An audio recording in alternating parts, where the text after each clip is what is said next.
Fourth question from page number 72. Here we have to find the probability to put a dot in the green colored portion. So to find the probability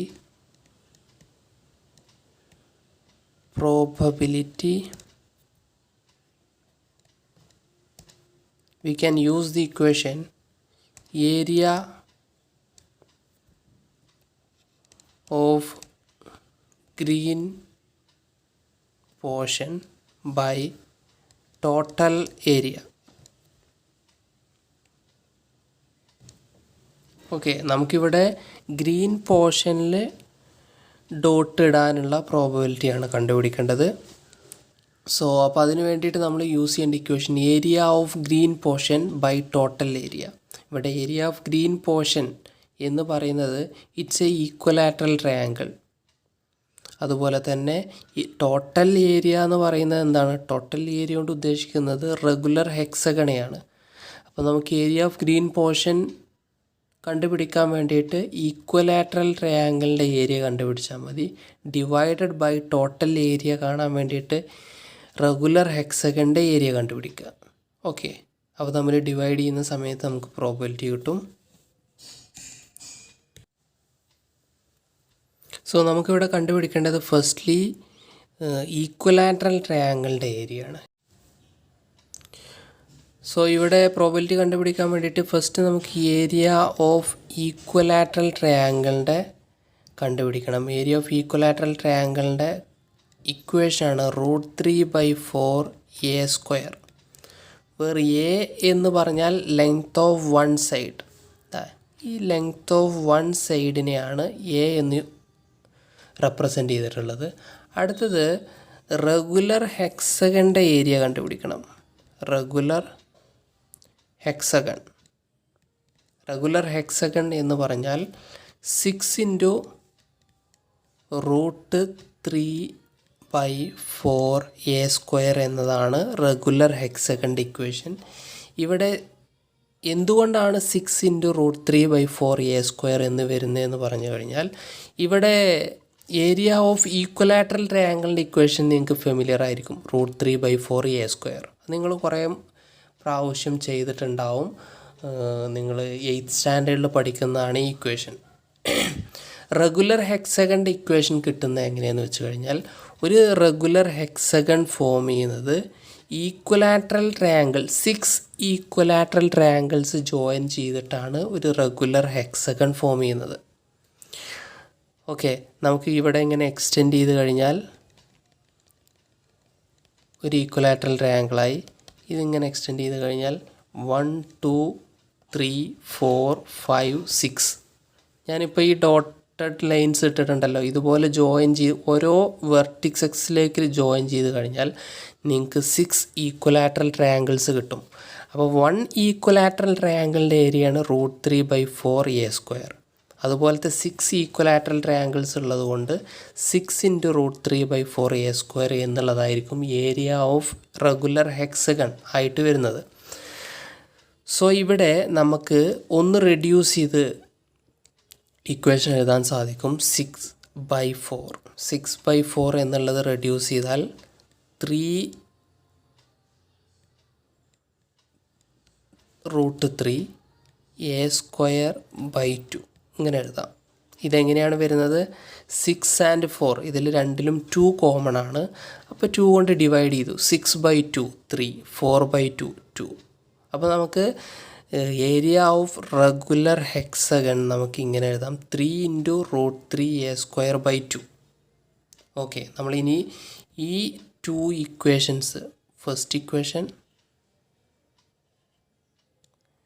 second equation,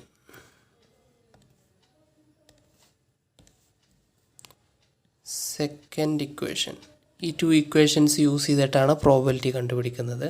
അപ്പോൾ ഇവിടെ നിങ്ങൾക്ക് കാണാം, ഇവിടെ A എന്ന് use ചെയ്തത് ഈ equilateral ട്രയാങ്കിളിൻ്റെ one സൈഡാണ്. ഇവിടെ എ എന്ന് യൂസ് ചെയ്തിട്ടുള്ളത് എന്താണ്? ഇവിടെ റെഗുലർ ഹെക്സഗൻ്റെ വൺ സൈഡാണ്. പക്ഷെ ഇത് രണ്ടും ഒരു പ്രോബ്ലത്തിലായതുകൊണ്ട് തന്നെ രണ്ടും എ എന്ന് യൂസ് ചെയ്യാൻ കഴിയൂല. കാരണം എന്താണ്? 2a ഈക്വൽ അല്ലല്ലോ. ഈ ലെങ്ത് ഓഫ് സൈഡ് നോക്കൂ, ഈ ലെങ്ത് അല്ല ഈ ലെങ്ത്ത്. അതുകൊണ്ട് തന്നെ രണ്ടും എ എന്ന് യൂസ് ചെയ്യാൻ പറ്റില്ല, ഏതെങ്കിലും ഒന്ന് മാത്രമേ എ എന്ന് യൂസ് ചെയ്യാൻ പറ്റുള്ളൂ. ഓക്കെ, അപ്പം നമ്മൾ എന്ത് ചെയ്തു, റെഗുലർ ഹെക്സഗൻ്റെ സൈഡ് എ എന്നാക്കിയെടുത്തു. ഇനി നമുക്ക് ഈക്വലാറ്ററൽ ട്രയാങ്കിളിൻ്റെ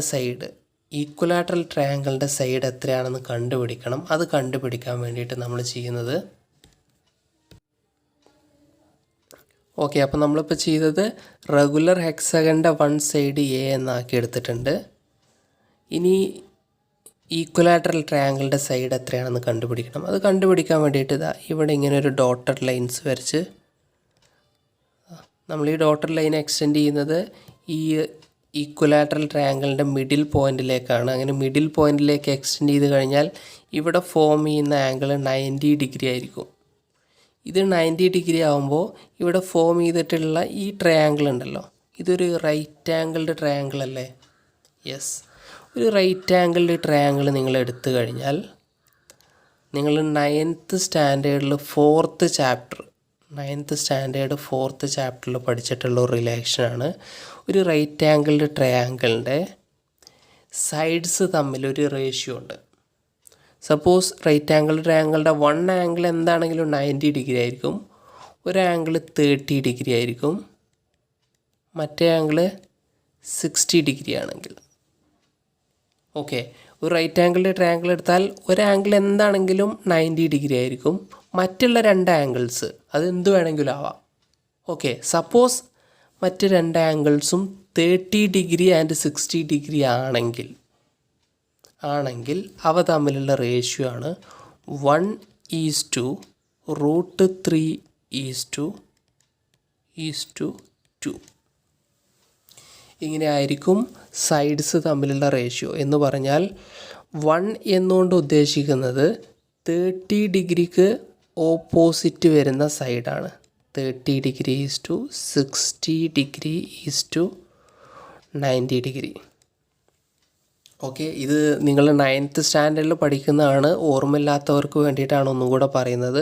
അപ്പോൾ ശരിക്കും ശ്രദ്ധിക്കുക, ഒരു റൈറ്റ് ആംഗിൾഡ് ട്രയാങ്കിൾ എന്ന് പറഞ്ഞാൽ ഒരു ആംഗിൾ 90 ഡിഗ്രി ആയിരിക്കും. സപ്പോസ് ഈ ആംഗിളാണ് 90 ഡിഗ്രി, അതർ ടു ആംഗിൾസ് 30 ഡിഗ്രിയും 60 ഡിഗ്രി ആണെങ്കിൽ, ഓക്കെ, 30 ഡിഗ്രിയും 60 ഡിഗ്രി ആണെങ്കിൽ അവ ഈ ആംഗിൾസിന് ഓപ്പോസിറ്റായിട്ട് വരുന്ന സൈഡ്സ്, എന്ന് പറഞ്ഞാൽ 30 ഡിഗ്രിക്ക് ഓപ്പോസിറ്റായിട്ട് വരുന്ന സൈഡ് ഇതാണ്, 60 ഡിഗ്രിക്ക് ഓപ്പോസിറ്റായിട്ട് വരുന്ന സൈഡ് ഇതാണ്, 90 ഡിഗ്രി ഇതല്ലേ, അതിന് ഓപ്പോസിറ്റായിട്ട് വരുന്ന സൈഡ് ഇതാണ്. ഈ സൈഡ്സ് തമ്മിലുള്ള റേഷ്യോ ആണ് ഈ എഴുതിയിട്ടുള്ളത്. 30 ഡിഗ്രിക്ക് ഓപ്പോസിറ്റ് വരുന്ന സൈഡ് 1, 60 ഡിഗ്രിക്ക് ഓപ്പോസിറ്റായിട്ട് വരുന്ന സൈഡിൻ്റെ ലെങ്ത്ത് √3 ആയിരിക്കും, 90 ഡിഗ്രിക്ക് ഓപ്പോസിറ്റായിട്ട് വരുന്ന സൈഡ് 2 ആയിരിക്കും. എന്ന് പറഞ്ഞാൽ സപ്പോസ് 90 ഡിഗ്രിക്ക് ഓപ്പോസിറ്റ് വരുന്ന സൈഡ് 4 ആണെങ്കിൽ എന്തായിരിക്കും, 2 ഡബിളായി ഇവിടെ. അപ്പോൾ ഇവിടെ എന്താവും, 1 ഡബിളാവും 2 ആവും, √3 എന്താവും 2√3 ആവും. ഓക്കെ, അപ്പോൾ ഇതാണ് റേഷ്യോ കൊണ്ട് ഉദ്ദേശിക്കുന്നത്. റേഷ്യോ നിങ്ങൾ മുമ്പ് പഠിച്ചിട്ടുണ്ടാവും. സപ്പോസ് 90 ഡിഗ്രിക്ക് ഓപ്പോസിറ്റ് വരുന്ന സൈഡ് 2 ആണെങ്കിൽ 60 ഡിഗ്രിക്ക് ഓപ്പോസിറ്റ് വരുന്ന സൈഡ് √3 ആയിരിക്കും, 30 ഡിഗ്രിക്ക് ഓപ്പോസിറ്റ് വരുന്ന സൈഡ് 1 ആയിരിക്കും. സപ്പോസ് 90 ഡിഗ്രിക്ക് ഓപ്പോസിറ്റായിട്ട് വരുന്ന സൈഡ് 4 ആണെങ്കിൽ, 4 ആവുന്ന സമയത്ത് ഇവിടെ എന്താ സംഭവിച്ചത്, 2 ഡബിളായി 4 ആയി. അപ്പോൾ എല്ലാം ഡബിളാവും.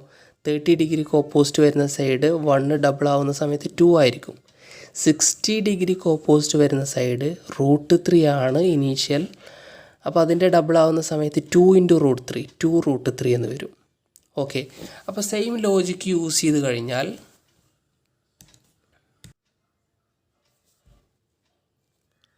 അപ്പോൾ നമ്മൾ ഈ സെയിം ലോജിക്ക് ഈ റൈറ്റ് ആംഗിൾഡ് ട്രയാങ്കിളിൽ അപ്ലൈ ചെയ്യാൻ പോവാണ്. ഇവിടെ എന്താണെന്ന് വെച്ച് കഴിഞ്ഞാൽ ഇതൊരു റെഗുലർ ഹെക്സഗൺ ആണ്. ഈ റെഗുലർ ഹെക്സഗൻ്റെ ആംഗിൾ നമുക്കറിയാം. ഒരു റെഗുലർ ഹെക്സഗൻ്റെ ആംഗിൾ എത്ര ആയിരിക്കും, 120 ഡിഗ്രി ആയിരിക്കും. ഓക്കെ, അപ്പോൾ ഇതിവിടെ എക്സാക്റ്റ് സെൻറ്ററിലൂടെയാണ് ഈ ലൈന് പാസ് ചെയ്യുന്നത്. അപ്പോൾ അങ്ങനെയാണെങ്കിൽ ഈ ആംഗിൾ എത്ര ആയിരിക്കും, 60 ഡിഗ്രി ആയിരിക്കും. ഓക്കെ, ഈ ആംഗിൾ 30 ഡിഗ്രി ആയിരിക്കും. അതെങ്ങനെയാണ് ഈ ആംഗിൾ 30 ആണെന്ന് മനസ്സിലാവുന്നത്? ഈ ആംഗിൾ 30 ആണെന്ന് മനസ്സിലായത് ഇത് 90 ആണല്ലോ. ഈ ആംഗിൾ 90 ആണെന്ന് നമ്മൾ ആദ്യം പറഞ്ഞതാണ്. 90 + 60 150. 150 + 30 ആകുമ്പോഴല്ലേ ടോട്ടൽ ആംഗിൾ 180 ആവുള്ളൂ. ടോട്ടൽ ആംഗിൾ 180 ആവണമെന്നുണ്ടെങ്കിൽ ഈ തേർഡ് ആംഗിൾ 30 ഡിഗ്രി ആയിരിക്കണം. അപ്പോൾ നമുക്കിപ്പോൾ ഇവിടെ കിട്ടിയത് 90 ഡിഗ്രിക്ക് ഓപ്പോസിറ്റായിട്ട് വരുന്ന സൈഡ് എ ആണ്. ഓക്കെ, അതിൻ്റെ ഹാഫ് ആയിരിക്കും 30 ഡിഗ്രിക്ക് ഓപ്പോസിറ്റായിട്ട് വരുന്ന സൈഡ്. എന്ന് പറഞ്ഞാൽ ഈ സൈഡ് അതിൻ്റെ ഹാഫ് ആയിരിക്കും, a/2. നിങ്ങൾക്ക് ഡൗട്ട് ഉണ്ടെങ്കിൽ ഈ എക്സാമ്പിൾസ് നോക്കിയാൽ മതി. ഞാൻ കുറേ പ്രാവശ്യം റിപ്പീറ്റ് ചെയ്തതാണ്. 90 ഡിഗ്രിക്ക് ഓപ്പോസിറ്റ് ആയിട്ട് വരുന്ന സൈഡ് 2 ആയിരുന്നെങ്കിൽ അതിൻ്റെ ഹാഫാണ് ഇവിടെ 30 ഡിഗ്രിക്ക് ഓപ്പോസിറ്റ് ആയിട്ട് വരുന്നത്. 90 ഡിഗ്രിക്ക് ഓപ്പോസിറ്റ് ആയിട്ട് വരുന്ന സൈഡ് 4 ആയിരുന്നെങ്കിൽ അതിൻ്റെ ഹാഫായിരിക്കും 2. ഹാഫാണ് 30 ഡിഗ്രിക്ക് ഓപ്പോസിറ്റ് ആയിട്ട് വരുന്ന സൈഡ്. എന്നതുപോലെ 90 ഡിഗ്രിക്ക് ഓപ്പോസിറ്റ് ആയിട്ട് വരുന്നത് എ ആണ്. നമ്മൾ എ എന്ന ലെറ്റർ കൊണ്ടാണ് റെപ്രസെൻറ്റ് ചെയ്തിട്ടുള്ളത്. അപ്പോൾ അതിൻ്റെ ഹാഫായിരിക്കും 30 ഡിഗ്രിക്ക് ഓപ്പോസിറ്റ് വരുന്ന സൈഡ്, ദാറ്റ് ഈസ് a/2. ഇനി 60 ഡിഗ്രിക്ക് ഓപ്പോസിറ്റ് വരുന്ന സൈഡ് എന്താണ്? ഇവിടെ എന്താണോ നമുക്ക് കിട്ടിയത്, 30 ഡിഗ്രിക്ക് ഓപ്പോസിറ്റ് വരുന്ന സൈഡ് എന്താണോ നമുക്ക് കിട്ടുന്നത് അതിനെ √3 കൊണ്ട് മൾട്ടിപ്ലൈ ചെയ്യുന്നതായിരിക്കും 60 ഡിഗ്രിക്ക് ഓപ്പോസിറ്റ് ആയിട്ട് വരുന്നത്. എന്ന് പറഞ്ഞാൽ 30 ഡിഗ്രിക്ക് ഓപ്പോസിറ്റ് 1 ആണെങ്കിൽ 1 × √3. 30 ഡിഗ്രിക്ക് ഓപ്പോസിറ്റ് 2 ആണെങ്കിൽ 2 × √3. 2√3. എന്നതുപോലെ 30 ഡിഗ്രിക്ക് ഓപ്പോസിറ്റ് വരുന്നത് a/2 ആണെങ്കിൽ 60 ഡിഗ്രിക്ക് ഓപ്പോസിറ്റ് വരുന്നത് a/2 × √3. a/2 × √3 എന്നുള്ളത് നമുക്ക് ഷോർട്ടാക്കിയിട്ട് എങ്ങനെ എഴുതാം? √3a/2 ഇങ്ങനെയാണ് ഞാൻ എഴുതാൻ പോകുന്നത്. ഇതൊന്ന് റീഅറേഞ്ച് ചെയ്തേ ഉള്ളൂ. √3 ആദ്യം എഴുതി, a രണ്ടാമത് എഴുതി, √3 ആദ്യം എഴുതി, a രണ്ടാമത് എഴുതി, /2. ഓക്കെ, അപ്പോൾ √3a/2.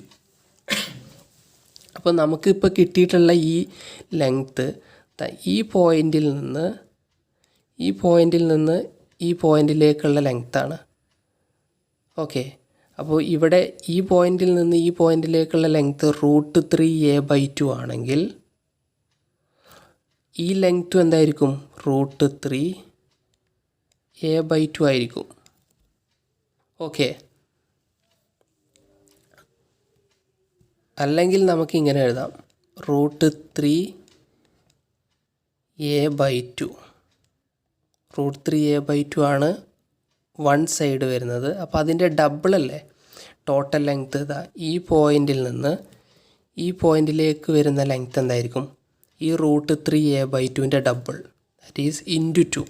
അപ്പോൾ × 2 എന്ന് വരുന്ന സമയത്ത് നമുക്ക് ഈ 2ഉം ഈ 2ഉം കട്ട് ചെയ്ത് കളയാം. അപ്പോൾ √3a എന്ന് കിട്ടും. √3a എന്ന് പറയുന്നത് എന്താണ്?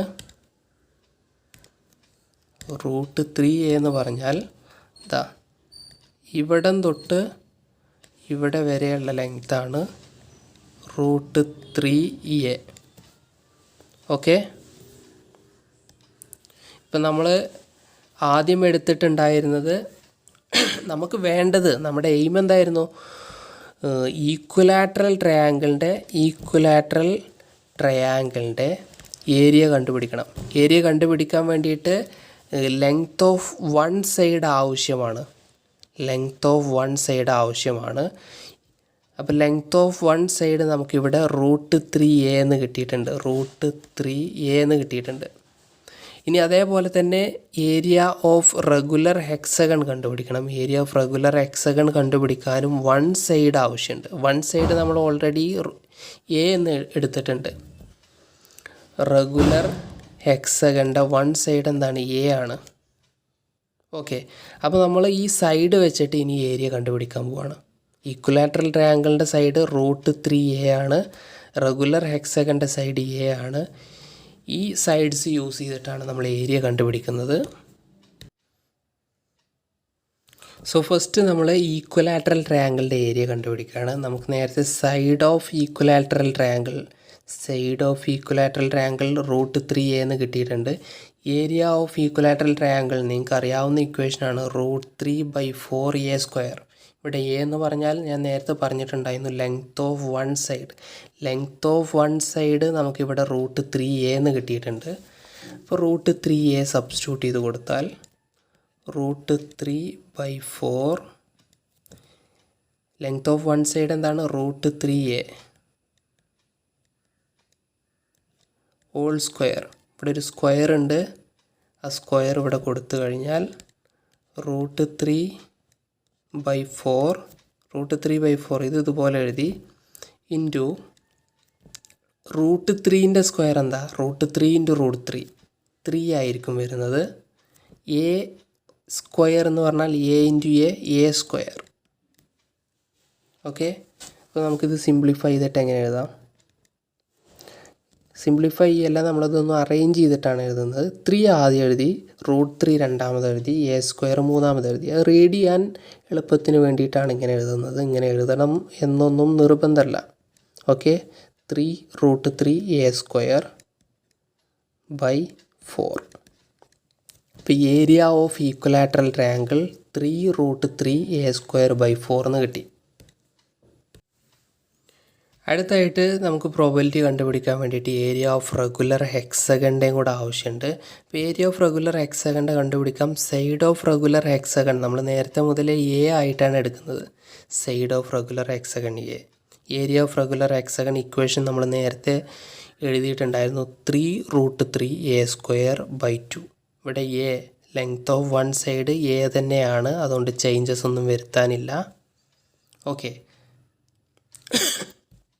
നമുക്ക് അടുത്തതായിട്ട് പ്രോബബിലിറ്റി കാണണം. Probability is equal to area of green portion. Area of green portion എന്ന് പറഞ്ഞാൽ ഇവിടെ ഈക്വലാറ്ററൽ ട്രയാങ്കിളാണ്. Equilateral triangle divided by area of regular hexagon. Okay, അപ്പോൾ ഏരിയ ഓഫ് ഈക്വലാറ്ററൽ ട്രയാങ്കിൾ നമുക്ക് ഇവിടെ എന്ത് കിട്ടിയിട്ടുണ്ട്? 3√3a²/4 ഡിവൈഡഡ് ബൈ ഇവിടെ area of equilateral triangle 3√3a²/4 അത് നമ്മൾ എഴുതി. അടുത്തത് divided by area of regular hexagon. Area of regular hexagon 3√3a²/2. Okay, നമ്മൾ ഈ ഇക്വേഷനിൽ എന്താണോ പറഞ്ഞിട്ടുള്ളത് അത് അതേപോലെ തന്നെ എഴുതിയിട്ടുണ്ട്. ഓക്കെ, അപ്പോൾ ഇവിടെ ചെയ്യേണ്ടത് ഇത് രണ്ട് ഫ്രാക്ഷൻസ് ഡിവൈഡ് ചെയ്യുന്നത് പോലെയാണ്. ഫ്രാക്ഷൻസ് എങ്ങനെയാണ് ഡിവൈഡ് ചെയ്യുന്നത് നിങ്ങൾക്ക് അറിയുന്നുണ്ടാവും. അറിയാത്തവർക്ക് വേണ്ടിയിട്ട് ഞാനൊരു എക്സാമ്പിൾ പറയാം. ഞാനിതൊന്ന് ക്ലിയർ ചെയ്തോട്ടെ, ജസ്റ്റ് എ മിനിറ്റ്. ഓക്കെ, അപ്പോൾ ഇവിടെ ഡിവൈഡ് ചെയ്യുന്നത് രണ്ട് ഫ്രാക്ഷൻസ് പോലെയാണ്. രണ്ട് ഫ്രാക്ഷൻസ് ഡിവൈഡ് ചെയ്യുന്ന പോലെയല്ലേ, ന്യൂമറേറ്റർ ഡിനോമിനേറ്റർ. ഇത് അടുത്ത fraction, numerator denominator. For example 1/2 divided by 1/4. ഇങ്ങനെ രണ്ട് ഫ്രാക്ഷൻസ് ഡിവൈഡ് ചെയ്യാൻ വന്നു കഴിഞ്ഞാൽ നമ്മൾ എന്താ ചെയ്യേണ്ടത്? ഈക്വൽ ടു ആദ്യത്തെ ഫ്രാക്ഷൻ അതുപോലെ എഴുതുക. വളരെ ഇമ്പോർട്ടൻ്റ് ആണ്, നിങ്ങൾക്ക് അറിയുന്നുണ്ടാവും. ഇതും 8th സ്റ്റാൻഡേർഡിൽ പഠിക്കുന്നതാണ്. അറിയാത്തവർക്ക് വേണ്ടിയിട്ടാണ് പറയുന്നത്, ശരിക്കും ശ്രദ്ധിക്കുക. 1/2 ഫസ്റ്റ് ഫ്രാക്ഷൻ അതുപോലെ തന്നെ എഴുതി. സെക്കൻഡ് ഫ്രാക്ഷൻ നിങ്ങൾ എഴുതുന്ന സമയത്ത് ഡിവൈഡഡ് ബൈ 1/4 ആണല്ലോ. ഈ ഡിവൈഡഡ് ബൈ 1/4 എന്നുള്ളത് നമ്മൾ ഇൻറ്റു 4/1 എന്ന് എഴുതണം. ഓക്കെ, ഡിവിഷൻ്റെ പകരം നമ്മൾ ഇൻറ്റു എന്ന് എഴുതിയിട്ടുണ്ട്. അത് എഴുതിയതുകൊണ്ട് തന്നെ നമ്മൾ ഇവിടെ എന്ത് എഴുതണം? 1/4 റെസിപ്രോക്കൽ ചെയ്തിട്ട് എഴുതണം. 4/1 എന്ന് എഴുതി. ഇനി നമ്മൾ ചെയ്യേണ്ടത് 1 × 4 4, 2 × 1 2, 4/2 2. ഇങ്ങനെയാണ് സോൾവ് ചെയ്യുന്നത്. നിങ്ങൾക്ക് വേണമെങ്കിൽ കട്ട് ചെയ്ത് കളയാൻ പറ്റുന്നുണ്ടെങ്കിൽ കട്ട് ചെയ്ത് കളയാം. എങ്ങനെയാണെന്ന് വെച്ചാൽ 2/2 1, 4/2 2. ഇനി മൾട്ടിപ്ലൈ ചെയ്യുക. 1 × 2 2 എന്ന് കിട്ടി. ബൈ 1 × 1 1, 2/1 = 2. ഇങ്ങനെ കട്ട് ചെയ്തിട്ടും വേണമെങ്കിലും എഴുതാം. ഓക്കെ, അപ്പോൾ ഈ സെയിം ലോജിക്കാണ് നമ്മൾ ഇവിടെ അപ്ലൈ ചെയ്യാൻ പോകുന്നത്. സെയിം ലോജിക്ക് അപ്ലൈ ചെയ്യുന്ന സമയത്ത് ഫസ്റ്റ് ഫ്രാക്ഷൻ അതുപോലെ തന്നെ എഴുതി. 3√3 a²/4. ഡിവിഷന് പകരം ഇവിടെ ഡിവിഷന് പകരം നമ്മൾ എന്തെഴുതി? ഇൻറ്റു എന്ന് എഴുതി. അത് കഴിഞ്ഞിട്ട് സെക്കൻഡ് ഫ്രാക്ഷൻ നമ്മൾ നേരെ തിരിച്ചിട്ടിട്ട് എഴുതും. തിരിച്ചിടുന്ന സമയത്ത് 2/3√3/a². 3√3 a². ഓക്കെ, അപ്പോൾ ഇവിടെ നിങ്ങൾക്ക് കാണാം ഇവിടുത്തെ ഈ ന്യൂമറേറ്ററും ഈ ഡിനോമിനേറ്ററും സെയിം ആണ്. അതുകൊണ്ട് നമുക്ക് എന്ത് ചെയ്യാം? ഇത് കട്ട് ചെയ്ത് കളയാം. ഓക്കെ, ഇവിടെ ബാക്കിയുള്ളത് 2/4 ആണ്. 2/4 നമുക്ക് എന്ത് ചെയ്യാം? സിംപ്ലിഫൈ ചെയ്തിട്ട് 1/2 എന്ന് എഴുതാം. Okay, so 1/2 this is the probability. നമ്മൾ പ്രോബബിലിറ്റിയാണ് കണ്ടുപിടിക്കുന്നത്. പ്രോബബിലിറ്റിയുടെ ഇക്വേഷൻ എഴുതി. ഏരിയ ഓഫ് ഈക്വലാറ്ററൽ ട്രയാങ്കിൾ ആദ്യം എഴുതി. Divided by area of regular hexagon രണ്ടാമത് എഴുതി. അതിൻ്റെ സൊല്യൂഷനാണ് ഞാൻ ഇവിടെ മുകളിലേക്ക് എഴുതിയിട്ടുള്ളത്. സോ ഇവിടെ 1/2 എന്ന് കിട്ടിയിട്ടുണ്ട്. So probability is equal to 1/2. എപ്പോഴും ശ്രദ്ധിക്കുക, പ്രോബബിലിറ്റി 0 to 1 ഇടയിലായിരിക്കും പ്രോബബിലിറ്റി വരുന്നത്. ഇവിടെ 1/2 എന്ന് പറഞ്ഞാൽ 0.5 ആണ്. 0.5 എന്ന് എഴുതണമെന്നില്ല. എന്താണെങ്കിലും നിങ്ങൾ ശ്രദ്ധിക്കുക, ഒരു ഫ്രാക്ഷൻ രൂപത്തിലായിരിക്കും, പ്രോപ്പർ ഫ്രാക്ഷൻ്റെ രൂപത്തിലായിരിക്കും. പ്രോപ്പർ ഫ്രാക്ഷൻ എന്ന് പറഞ്ഞാൽ ന്യൂമറേറ്റർ ഡിനോമിനേറ്റർ നോക്കുകയാണെങ്കിൽ ന്യൂമറേറ്ററിനേക്കാളും കൂടുതലായിരിക്കും ഡിനോമിനേറ്റർ. പ്രോപ്പർ ഫ്രാക്ഷൻ്റെ രൂപത്തിലായിരിക്കും പ്രോബബിലിറ്റി വരുന്നത്. എന്ന് പറഞ്ഞാൽ 0 to 1 ഇതിൻ്റെ ഇടയിൽ ആൻസർ കിട്ടണം എന്നുണ്ടെങ്കിൽ പ്രോപ്പർ ഫ്രാക്ഷൻ ആയിരിക്കും. Proper fraction means if the numerator is lesser or smaller than denominator then it is called proper fraction. Okay, proper fraction.